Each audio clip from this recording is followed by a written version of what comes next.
Dear learners, I welcome you all to the course Business Management. I am Dr. C. Teresa, Assistant Professor, School of Management, Sastra, Dean to be University. Today, we are going to discuss about the very important function next to planning, which is organizing. So here the term organizing is used in management in two different senses. One, as a structure, we can define this organizing function, and we can also look this as a process. So in the static sense, this organization is the structure of interrelationships among jobs or a network of the horizontal and vertical authority relationships designed to accomplish the common objectives.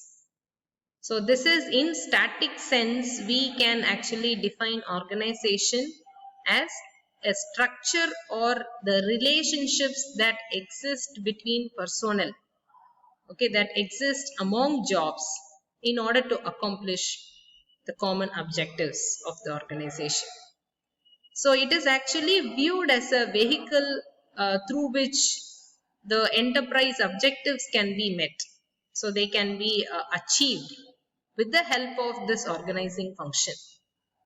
So it is a systematic combination of people, function, and facilities all working together to accomplish some desired purpose. So this is actually a systematic combination of all the people, the functions, and the facilities all working together to accomplish some desired purpose. So as a structure, the organization is actually the mechanism or the framework within which all the people will work. So they will live and work together. For what? For the achievement of the accomplishment of the certain organizational objectives. So some people consider it a social system comprising the human relationships existing among persons performing different jobs. So this is with respect to the static sense we can define this organization. And in the dynamic sense, this organizing is considered as a basic function of management, and it is viewed as a process of how we can create a harmonious relationship, authority, responsibility relationships between different parts of an enterprise. And this organizing function involves division of work into appropriate specialized units and creating cooperative relationships between them. So that is the purpose of this organizing function. And here goes the formal definition given by Allen about organizing function. Organizing is actually he viewed as a process of identifying and grouping the work to be performed and defining and delegating the responsibility and authority and establishing the relationship for the purpose of enabling people to work most effectively together in accomplishing the organizational goals. So that is the definition given by Allen. And in other words, Henry Fayol, his view is to organize a business is to provide with everything useful to its functioning. So what are the necessary things that are required for the successful implementation of any work? The resources. So Henry Fayol has just included raw materials, tools, capital, and personnel. So here in the words of Henry Fayol, to organize a business is to provide it with everything useful to its functioning, which includes raw material, tools, capital, and personnel. So organizing is actually, it defines the role each individual is to play, and it establishes the relationships between them. So here we have now just understood what is the meaning of organizing function. We're going to discuss about different elements of a good organization. So these are some of the essential and important characteristics or the elements of a good organization. So the first one is, it must be helpful in the achievement of objectives. So a good organization must be capable of overcoming the problems of an enterprise. So here an organization is considered as good only when it is capable in achieving the predetermined objectives or the goals of the enterprise. It is not in a position to achieve these objectives if the organization could not able to achieve its objectives. It cannot be regarded as a good organization. So the good organization should be should achieve the organizational objectives. And the second one is, there must be a harmonious grouping of functions, several functions. So here this organizing function will help the organization. A good organization should be able to divide the functions of an enterprise in such a manner that they must be implemented easily and also successfully. So there should be a harmonious adjustment in different activities of the organization. So that is the second important aspect. This should have a harmonious grouping of activities or the functions.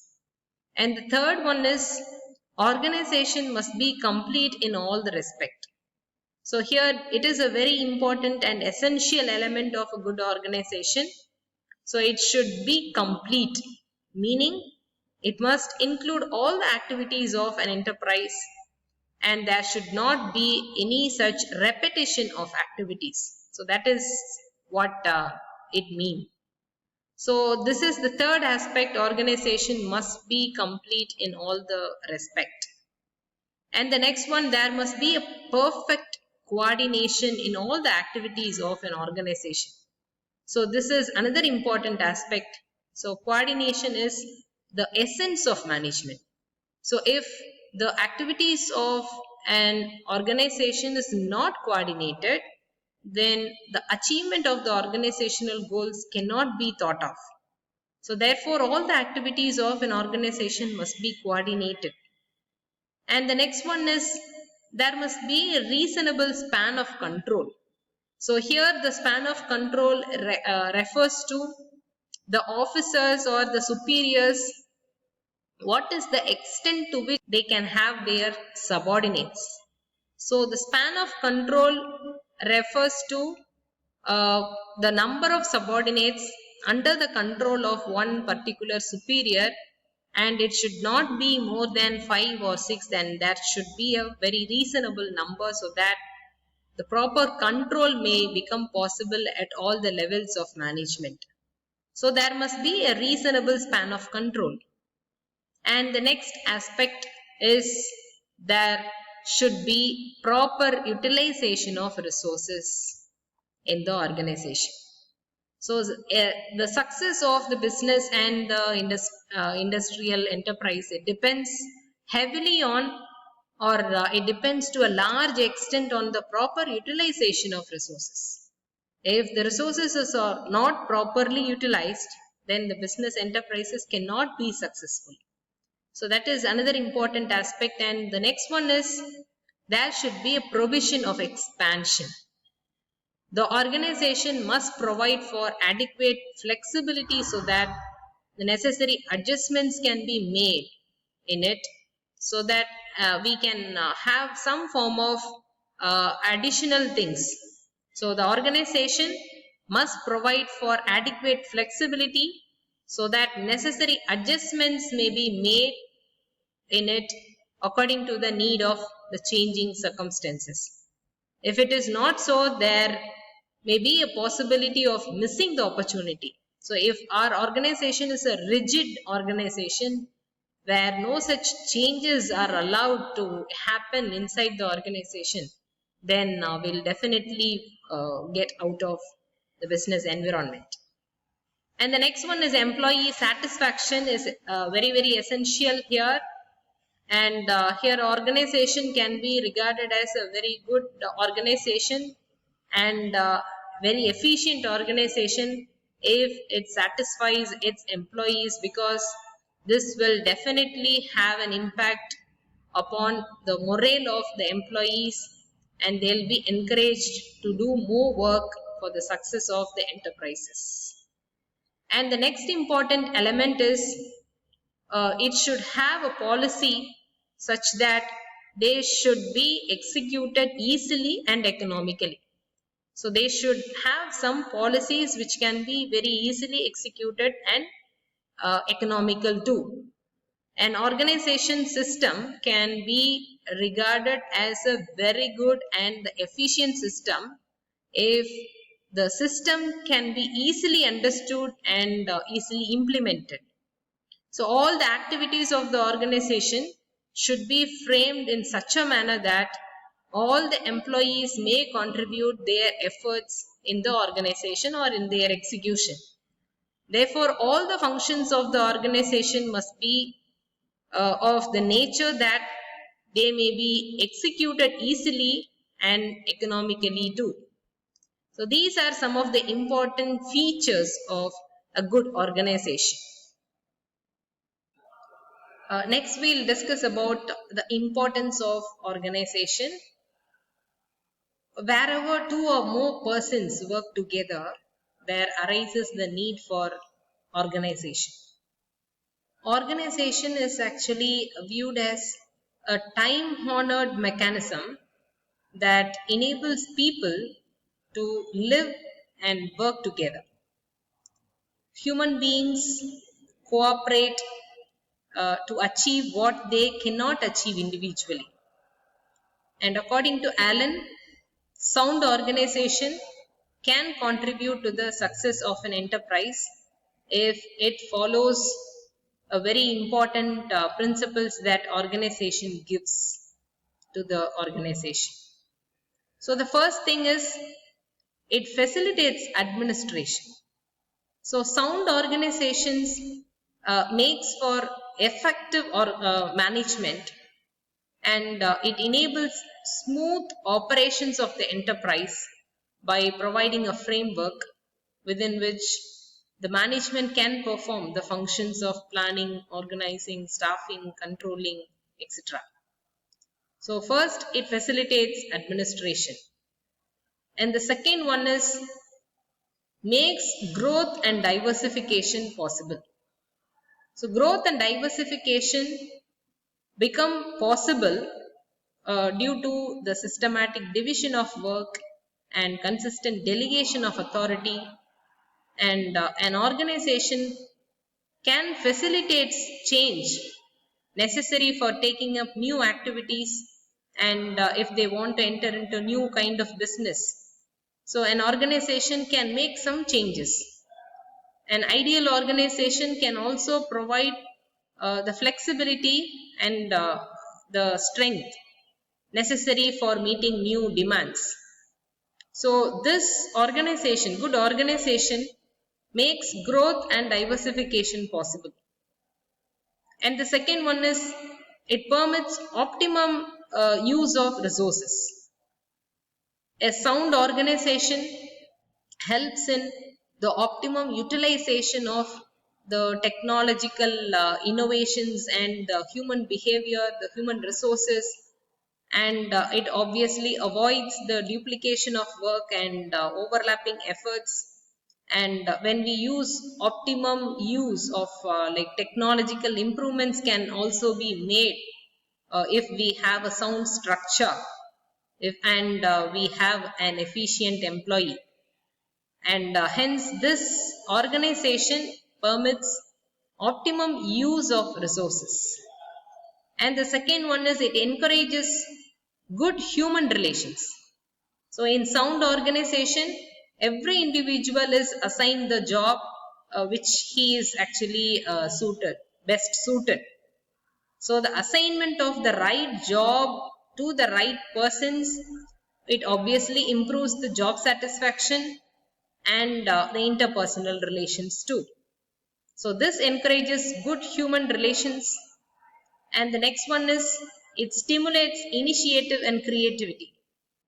A well designed organization, a very good organization structure, it demands innovative or creative effort, and it encourages innovation, and it permits extensive delegation and decentralization.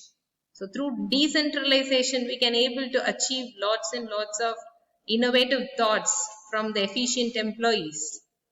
A sound organization also helps in the continuity of the firm by providing scope for the training and development of the executives. So this obviously it stimulates the creativity and the innovation. And the next aspect is, it facilitates coordination. So organization is an important means of unifying and integrating the individual efforts.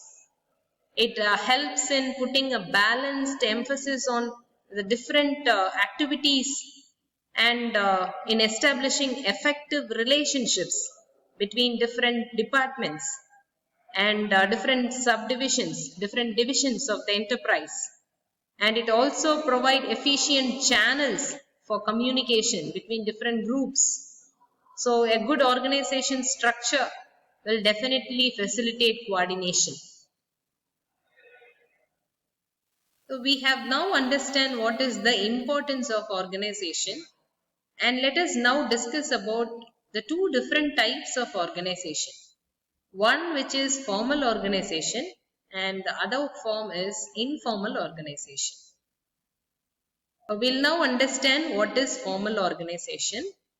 Formal organization refers to the structure of jobs and positions with clearly defined functions and relationships. And it is deliberately created by top management for the realization of the enterprise objectives. It is made up of official authority responsibility relationships, and formal organization is bound by established rules, regulations, and procedures. Every individual is assigned a specific job with definite authority and responsibility relationships. And according to Chester Barnard, a formal organization comes into existence when the activities of two or more persons are consciously coordinated towards a common objective. And a formal organization is actually a stable one and predictable one, and it defines the official channels of communication, and it is based upon the concept of rational economic man.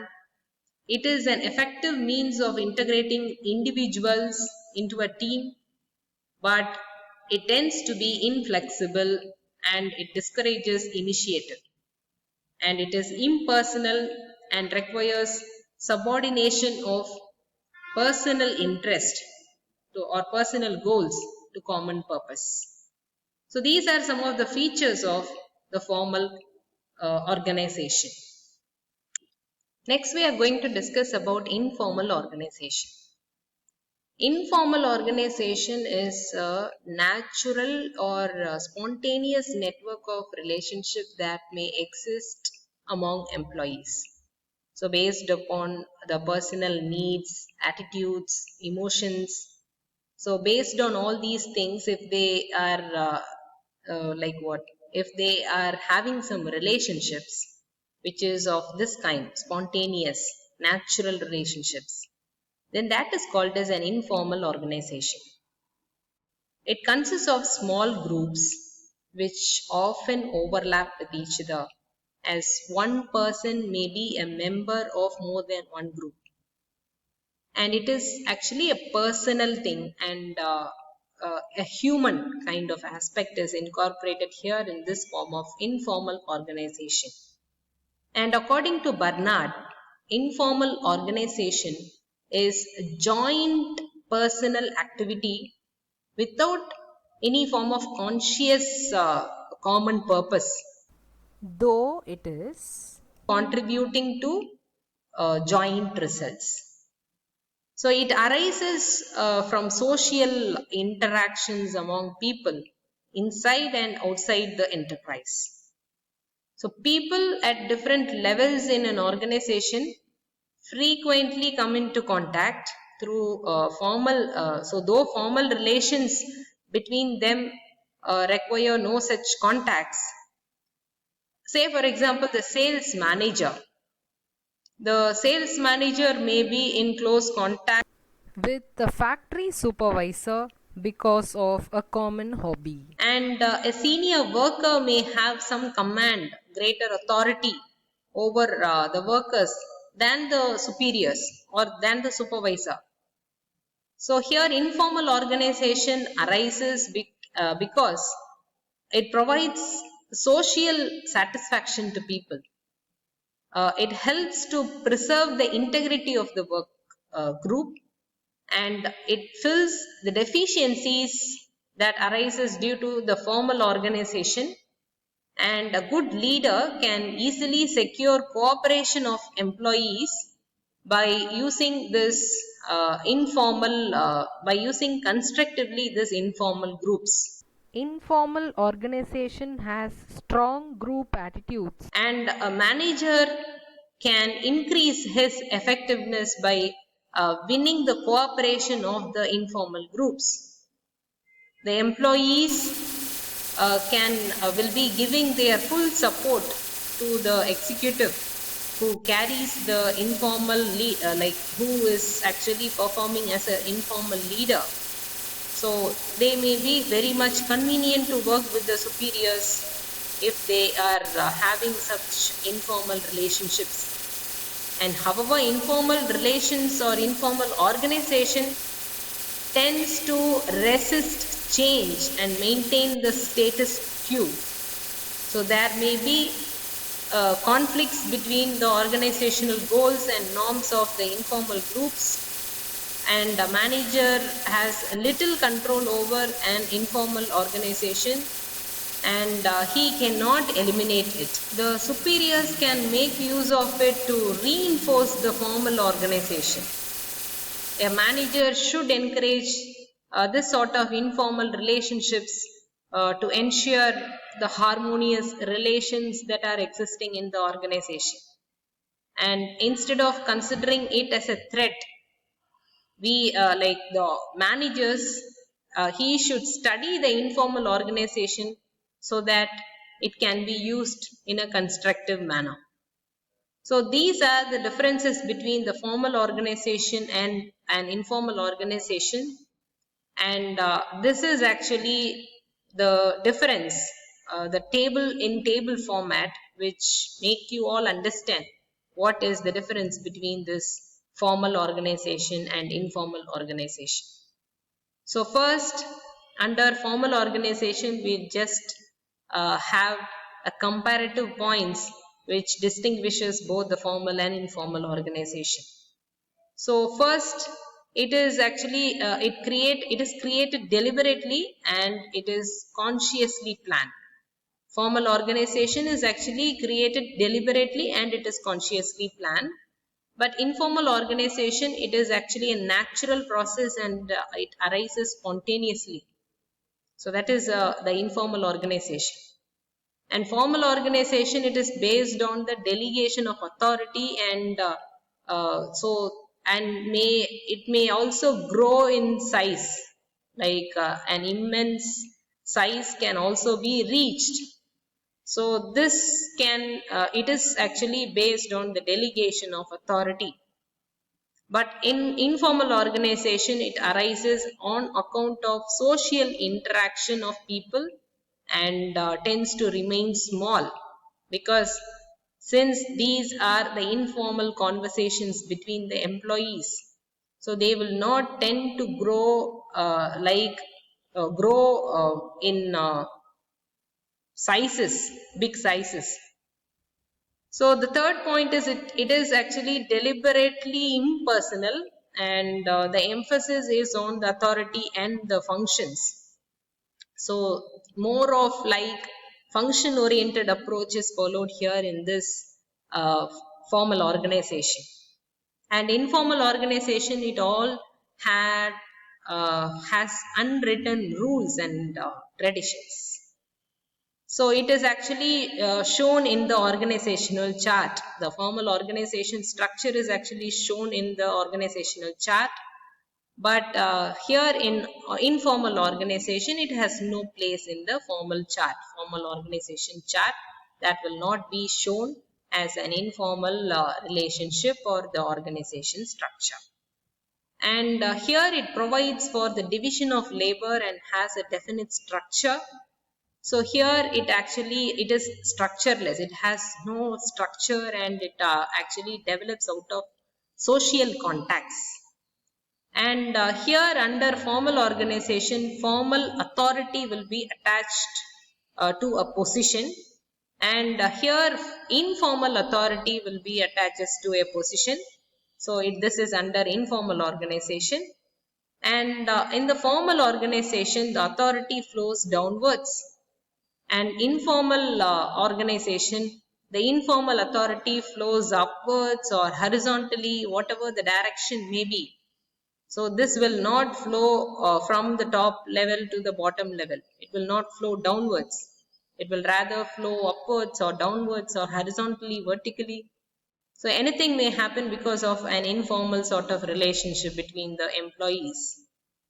And for the formal organization, it is actually created to meet organizational goals.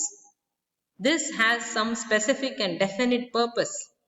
But informal organization, it arises from a common man's interest, and for the social satisfaction, that sort of relationships are established. And hence, that form of the organization, informal organization, arises from a man's general interest and for the social satisfaction. This is actually is totally is informal organization. And it is actually a permanent and stable one. The formal organization is a permanent and stable one. It has the organization name, it has its organizational goals, it has perfect structure to follow, it has perfect authority and responsibility relationships, and everything is there in formal organization. But here in informal organization, it is relatively fickle and unstable, because these are the relationships which are emerging out of the social interactions between employees. So these are some of the common differences that differentiates this this formal and informal organization. So having understood what is the difference between the formal and the informal organization, we'll now discuss what is the process of the organizing function and what are all the steps that will be followed in this organizing function. So here the functions of organization includes 6 different steps.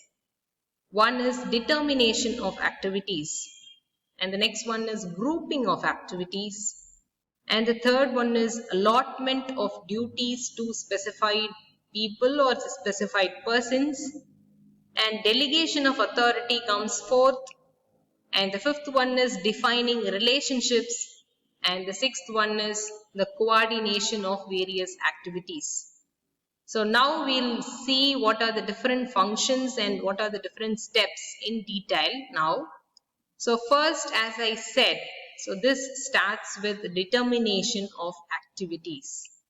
So this actually includes we have to just decide and divide various activities required to achieve the objectives of the organization.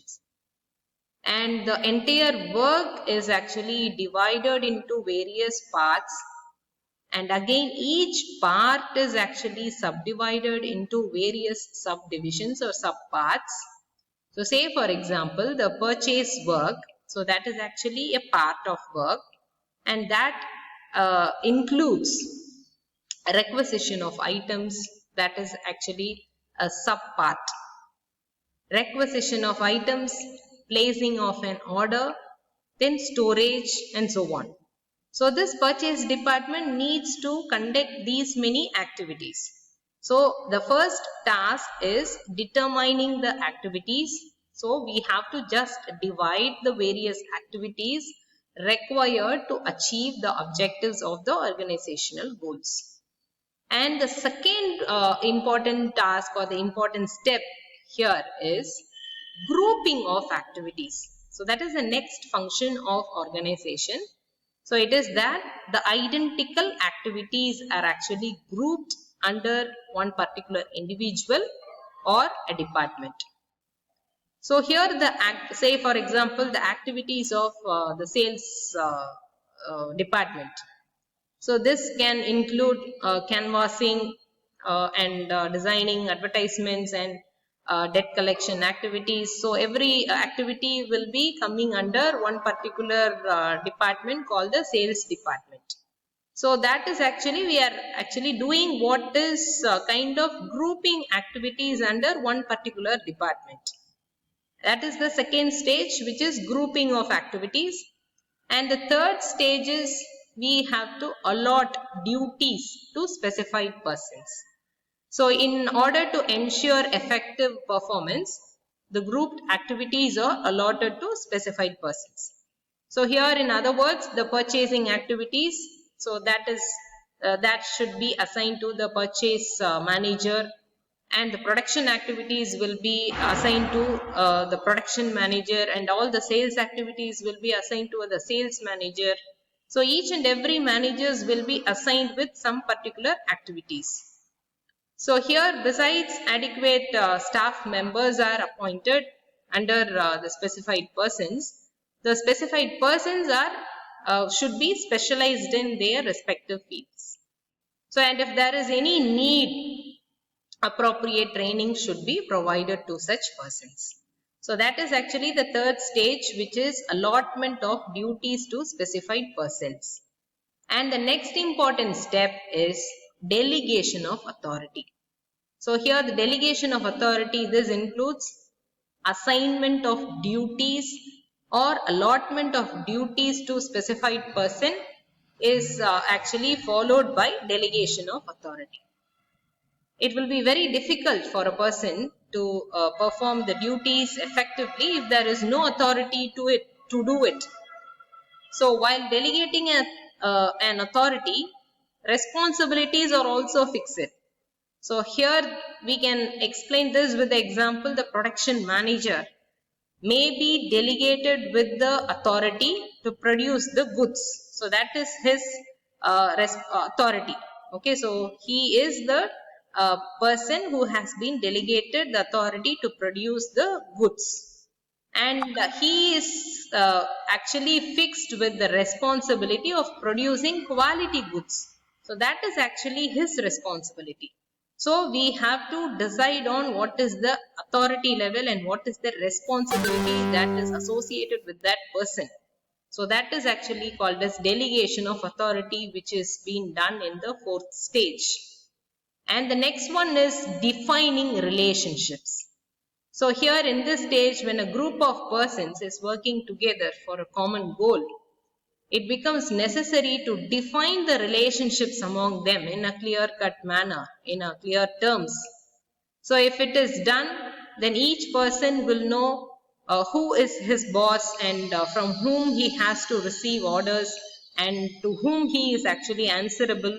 So this is with respect to the subordinate side. In the other hand, or in the other sense, each boss should know what is the authority that he has and over which person he is having the authority. So that sort of clarity should be there between the authority and the authority or the authorized persons. Those are called as superiors and subordinates. So that is actually defining relationship, which is in the fifth stage. And the next one is coordination of various activities. So here the delegated authority and the responsibility should be coordinated by a chief managerial staff. So here the reason is that there must be a separate and responsible person to see whether people, all the activities are going on in a certain manner that we can able to accomplish the objectives of the organizational goals. So that is actually at the last stage, the coordination of various activities will be performed by a chief managerial staff. So these are some of the different steps that are followed in the process of organizing.